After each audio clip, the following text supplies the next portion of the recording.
Hey friends, if you want to have different local accounts so that anyone else can access your PC with a different local account, then stay tuned to this video because I will be explaining how to create a local account on Windows 11.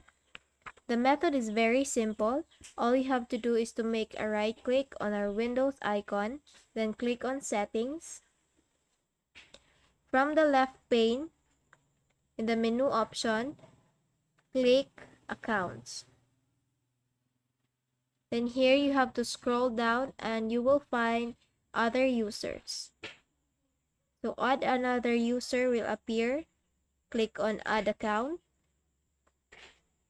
Just wait for a little moment. So a Microsoft page will be coming up. You just have to click I don't have this person sign in information. Click on it. Wait for a while. And now it will ask you to create a Microsoft account. But we don't want to do that either. So you have to click add a user without a Microsoft account. Now you just need to give the name of that user. So let's just say guides 2. Then we have to enter a password to make it secured. And then re-enter your password.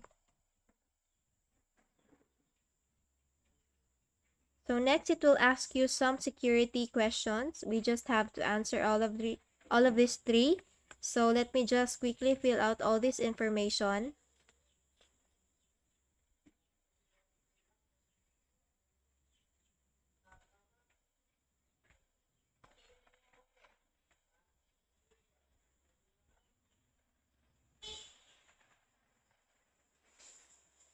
And then if you're done, just click on next.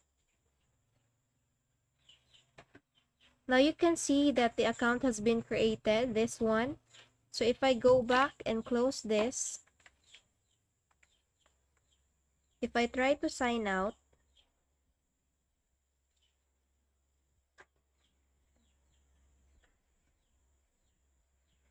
so this new created account will appear here. This account, the PC will now be setting up my new account. So just enter the password and then hit enter.